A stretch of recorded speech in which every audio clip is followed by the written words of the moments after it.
खत्म हो गया एक युग, पंच तत्व में विलीन हो गई स्वर कोकिला लता मंगेशकर। नाम गुम जाएगा, चेहरा ये बदल जाएगा, मेरी आवाज ही मेरी पहचान है।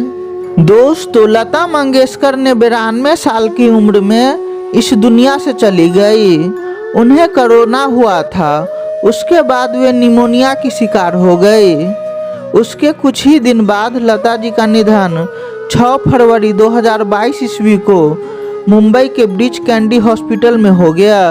दोस्तों, स्वर कोकिला लता मंगेशकर का जन्म 28 सितंबर 1929 ईस्वी को इंदौर में हुआ, जो मध्य प्रदेश में स्थित है। इनके पिता का नाम पंडित दीनानाथ मंगेशकर और माता का नाम सेवंती मंगेशकर था।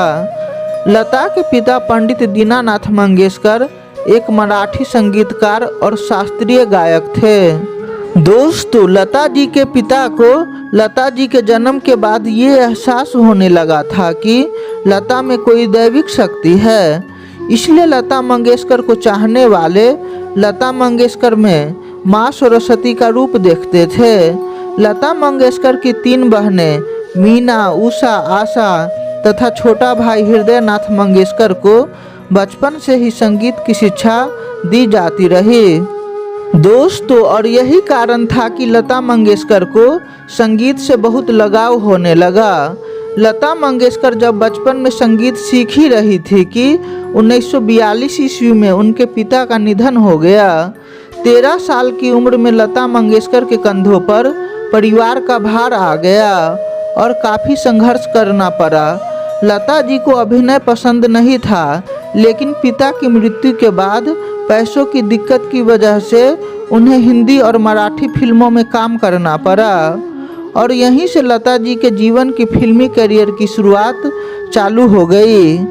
दोस्तों, इनके अभिनेत्री के रूप में पहली फिल्म पाहिली मंगला गौर 1942 ईस्वी में रही।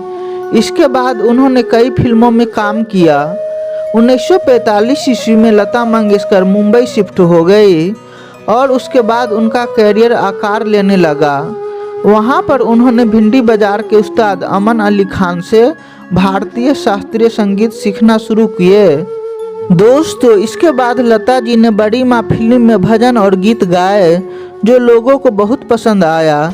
इसके बाद लता जी को अपने जीवन में एक से बढ़कर एक गाना गाने का मौका मिला और इस तरह 1947 ईस्वी में लता जी ने एक्टिंग को अलविदा कह संगीतकार बन गई।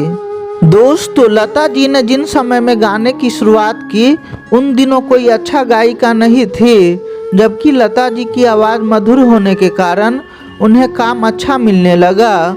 उसके बाद गुलाम हैदर जी ने लता जी के हुनर को पहचानकर उनसे गाना गवाए। दोस्तों, 1948 ईस्वी में गुलाम हैदर ने फिल्म मजबूर में लता जी से गाना गवाया, जो गाना बहुत ही हिट हुआ और इसी के कारण लता जी का करियर बहुत तेज़ी से चलने लगा और इस तरह हर कोई लता जी के गाने का दीवाना हो गया। दोस्तों, लता जी ने जब ऐ मेरे वतन के लोगों का गाना गाए, तब उस समय देश के प्रधानमंत्री पंडित जवाहरलाल नेहरू की आंखों में आंसू आ गए और आज लता मंगेशकर ने इस दुनिया को छोड़कर हम सबके आंखों में आंसू छोड़ गए। लता जी तो चले गए, लेकिन वे अपने गाने छोड़ गए, जो आज हमारे बीच रह गए हैं, जो हमें स्वर कोकिला लता जी की याद दिलाती रहेगी।